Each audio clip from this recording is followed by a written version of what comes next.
জয় আর উর্মি সূর্যদীপাকে বলে আমরা আর এই বাড়িতে থাকতে চাই না, আজই আমরা এই বাড়িতে থেকে চলে যাব। রূপা উর্মিকে আবার কিছু একটা বলে। উর্মি দীপাকে বলে তুই তোর মেয়েকে আগে সামলা, তোর মেয়ে লাইফে মাথায় উঠে গিয়েছে, বড়দের মাঝে শুধু পাকনামি করে। এরপর কি হলো সেটা জানতে ভিডিও শেষ পর্যন্ত দেখুন। রূপা দীপাকে বলে মা তুমি কাকের জন্য কিছু একটা করতে পারবে না?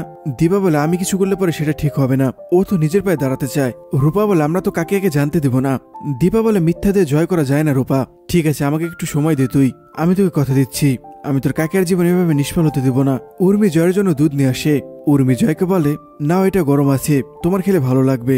জয় বলে শরীরটা তেমন একটা ভালো লাগছে না, কেমন যেন অস্বস্তি ফিল হচ্ছে। উর্মি বলে আচ্ছা আমি জানলাটা খুলে দিচ্ছি। জয় বলে না না জানলা খোলার দরকার নেই। জয় উর্মির হাত ধরে বলে আমি জানি উর্মি আমাদের সাথে ভালো হয়নি, কিন্তু দেখো আমাদের সব ঠিক হয়ে যাবে। দেখো ধীরে ধীরে তো আমাদের সবকিছু এক হয়ে যাচ্ছে, আমরা সবাই মিলে কুমার মতো লোকটাকে হারিয়ে দিলাম, আমরা সবাই আবার একসাথে থাকবো। উর্মি চোখ দিয়ে জল পড়তে থাকে। এটা দেখে জয় বলে উর্মি তুমি কান্না করছো কেন? তোমার চোখের জল আজও আমার কাছে অনেক দামি। আমি জানি আমি তোমাকে অনেক কষ্ট দিয়েছি, আমি তোমাকে প্রমিস করছি আমি আর কোনো ভুল করব না। উর্মি জয়কে বলে জয় চলো আমরা এখান থেকে চলে যাই। জয় বলে কোথায় যাবে? উর্মি বলে দূরে কোথাও, যেখানে আমাদের কারোর সাথে প্রতিযোগিতা করতে হবে না, আমাদের কারোর উপর ডিপেন্ড করে বাঁচতে হবে না, আমরা আমাদের নিজেদের মতো করে বাঁচবো। ওই থেকে পুলিশ কুমারকে ধরে ফেলেছে, পুলিশ কুমারকে গাড়িতে করে নিয়ে যাচ্ছে। কুমার মনে মনে ভাবে একটা সুযোগ পেলে আমি পালাবো, যে করে হোক আমাকে পালাতে হবে। ঠিক তখনই গাড়ির চাক্কা পাঞ্চার হয়ে যায়। পুলিশ অফিসার ড্রাইভারকে বলে তাড়াতাড়ি নেমে চেক করো। কুমার এই সুযোগ বুঝে গাড়ি থেকে নেমে দৌড় দেয়। পুলিশের লোকেরা কুমারকে আর খুঁজে পায় না, কুমার আড়ালে লুকিয়ে থাকে। পুলিশ চলে গেলে কুমার আবার বেরিয়ে আসে। কুমার সূর্য আর দীপার কথা ভেবে রাখতে থাকে। কুমার বলে এবার আর তোদের ছাড়বো না, এবার তোদের মরতে হবে। পরের দিন সকালে সূর্য দীপকে হোমওয়ার্ক করার জন্য হেল্প করছে, অন্যদিকে দীপা সবার জন্য খাবার বেড়ে দিচ্ছে। দীপ সূর্যকে বলে ম্যাথ এত সহজ? সূর্য বলে হ্যাঁ ম্যাথ এতই সহজ, ম্যাথ হলো ধাঁধার মতো, ধাঁধা বুঝতে পারলে ম্যাথ সহজ, না বুঝলে কঠিন। দীপ বলে তাহলে আমি আর ম্যাথে ভয় পাবো না। সূর্য বলে ম্যাথে কেউ ভয় পায় নাকি, দে আমি পরেরটা করে দিচ্ছি। তখনই দীপা ডাক দেয়। দীপা বলে আমি খাবার বেড়ে দিয়েছি, আগে খাবারটা খেয়ে নিন। শোনার পর দীপকে নিয়ে খাবার খেতে বসে যায়। তখন সাক্ষ্যদীপ আসে ওখানে। সাক্ষ্যদীপ এসে দীপাকে বলে মিসেস সেনগুপ্ত আপনি তৈরি তো? সূর্য বলে আরে মিস্টার সরকার আসুন বসুন। সাক্ষ্যদীপ বলে না না আজকে বসতে পারবো না, আজকে অনেক কাজ রয়েছে। মিসেস সেনগুপ্তকে সবকিছু বুঝে দিতে পারলে আমার শান্তি, তারপর আবার ট্রাভেল এজেন্সিতে দিতে হবে ভিসার জন্য। দীপা সাক্ষ্যদীপকে বলে সাক্ষ্য স্যার আপনি কফি খাবেন তো? সাক্ষ্যদীপ বলে না না কফি খাবো না, কফি খেলে আড্ডা দিতে মন চায়, আর আড্ডা দিলে সময়ের জ্ঞান থাকে না। কিন্তু বাকিরা কোথায়? এখানে তার কাউকে দেখছি না। দীপা বলে জয়ার উর্মি হয়তো এখনো ঘুমোচ্ছে, ওদের উপর অনেক ধকল গিয়েছে, ওর আজকে দিনটা রেস্ট করুক। সূর্য দীপাকে বলে দীপা আজকে আমার অফ ডে রয়েছে, তুমি যা সাক্ষ্য স্যারের সাথে যত কাজ রয়েছে শেষ করে আসো, এদিকে আমি সংসার সামলাতে পারবো। সূর্যের পর শোনার পর দীপকে জিজ্ঞেস করে কিরে আমরা পারবো না একটা দিনের জন্য সংসার সামলাতে? আমরা আধুনিক যুগের মানুষ, আমরা ঠিক পারবো। সাক্ষ্যদীপ বলে আপনি মডার্ন যুগের ছেলে নয়, মডার্ন যুগের বুড়ো বলুন।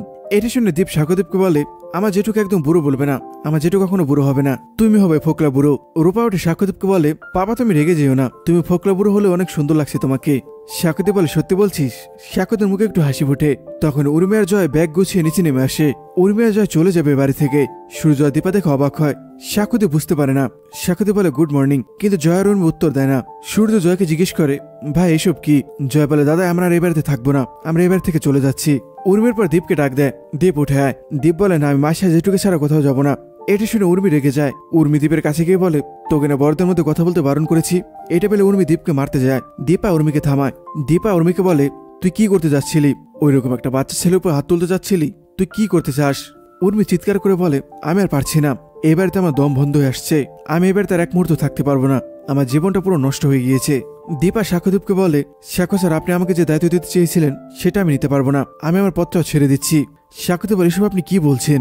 দীপা বলে আমি পারবো না, আমার সংসারের উপরে আমি কিচ্ছু রাখতে পারবো না, আমার কাছে আমার বোনের জীবনটা আগে, আমি সংসার সামলাবো, উর্মি যা চাবে তাই হবে, ও সুখের উপরে আমি আর কিছু চাই না। দীপা এরপর উর্মির কাছে গিয়ে বলে উর্মি তুই কি চাস বল, তুই যা বলবি আমি তাই করবো, কিন্তু এই সংসার ভাঙা চলবে না, এবার থেকে তোরা যেতে পারবি না, বল তুই কি চাস। জয় কিছু একটা বলতে যায়, কিন্তু দীপা জয়কে বলে তুমি এর মধ্যে কোনো কথা বলবে না, আমি তোমার সাথে কোনো কথা বলছি না, তুমি এটা কি করছো? তুমি কোথায় ভালো বুদ্ধি দিচ্ছ? তুমি আমার বোন আর বোনের ছেলেকে নিয়ে কোথায় যাবে? জয় বলে আমি তোমাকে উত্তর দিতে বাধ্য নই। দীপা বলে তুমি বাধ্য। উর্মি গার্জিয়ান হিসেবে আমি জিজ্ঞেস করতে পারি, বলো তুমি ওদের নিয়ে কোথায় যাবে? তুমি ওদের কি খাওয়াবে? রাস্তায় গিয়ে দাঁড়াবে ওদের নিয়ে? আমি এটা হতে দেবো না। সাক্ষ্যদীপ এসব ফ্যামিলি নাটক দেখে বিরক্ত হতে থাকে। দীপা উর্মিকে বলে তুই আজ থেকে আমার সাথে রেস্টুরেন্টে যাবি, তুই আমার বিজনেস পার্টনার হবি, তুই নিজেকে প্রমাণ করবি আবার। দীপা সূর্যকে বলে ডাক্তারবাবু এই সংসার সুখের জন্য আমি একটা পুঁজি দিতে চাই। সূর্য বলে হ্যাঁ দীপা, তোমার যেটা ভালো মনে হয় তুমি সেটা করবে। তখন সূর্য ফোনে কল আসে। সূর্য ফোন বের করে দেখে পুলিশ অফিসার ফোন করেছে। সূর্যদের বলে আমার একটা ইম্পর্টেন্ট কল এসেছে, আমি একটু কথা বলে আসছি। সূর্য একটু সাইডে চলে যায়। সূর্য ফোন ধরলে পুলিশ অফিসার সূর্যকে বলে একটা দুর্ঘটনা ঘটে গিয়েছে, আমরা কুমারকে ট্রান্সফার করার সময় কুমার পালিয়ে গিয়েছে, এটা শুনে তো সূর্যর চোখ কপাল উঠে যায়। সূর্যের কপালে চিন্তার ভাঁজ পড়ে। সূর্য বলে, আপনি এসব কি বলছেন? অতপর একটা ক্রিমিনাল পালিয়ে গেল আপনার হাত থেকে। আপনারা প্লিজ ওকে ধরার চেষ্টা করুন, তা না হলে ও আবার আমার ফ্যামিলির কোনো ক্ষতি করার চেষ্টা করবে। সূর্য চিৎকার শুনে দীপা জিজ্ঞেস করে, কি হয়েছে ডাক্তারবাবু? সূর্য দীপাকে সত্যি কথা বলে না। সূর্য বলে, ওই একটু আমার কাজের ওখানে প্রবলেম হয়েছে, আমি কথা বলে আসছি। সূর্যের পর ওখান থেকে সরে যায়। দীপা বুঝতে পারে অন্য কিছু একটা হয়েছে। সূর্য আবার পুলিশ অফিসারকে বলে, দেখুন আমার বাড়ির লোকের এমনিতে টেনশনে রয়েছে, ওদের আমি আর টেনশন দিতে চাই না। আপনি যত তাড়াতাড়ি সম্ভব কুমারকে অ্যারেস্ট করুন। আমি বুঝতে পারছেন ও কিভাবে পালিয়ে গেল। ও বাইরে থাকলে আমাদের বিপদ, আপনারা জলদি কিছু একটা করুন। সূর্যের বা পুলিশ অফিসারকে বলে, আমাদের পুলিশ প্রোটেকশন লাগবে।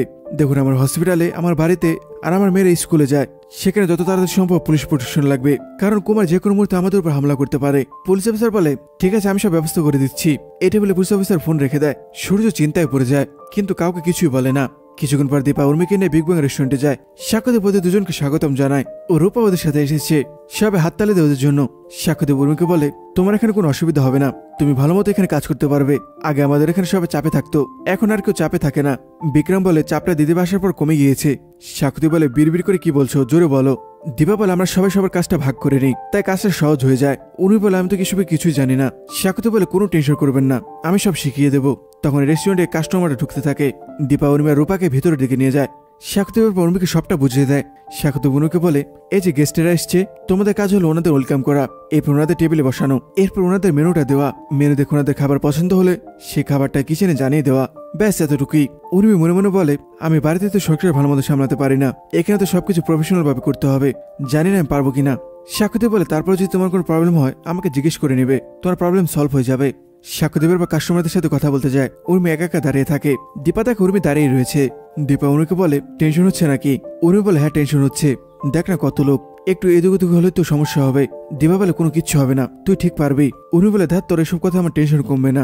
দীপার পর উর্মিকে বলে, দেখ আমরা যখন নতুন সংসারে যাই তখন তো সবাই নতুন থাকে, আমরা তো ওখানেও মানেই নি, তাই না? আমরা সবটা শিখে নিই, কার কি পছন্দ, কে কি খেতে চায়, এখানে তো একই রকম। উর্মি বলে, বাড়ি আর রেস্টুরেন্ট কি এক হলো? দীপা বলে, না এক নয়, কিন্তু দুটোর মধ্যে মিল হলো, দুটো আমাদের হাসিমুখে সামলাতে হয়, আর আমি জানি ওইটা তুই পারবি।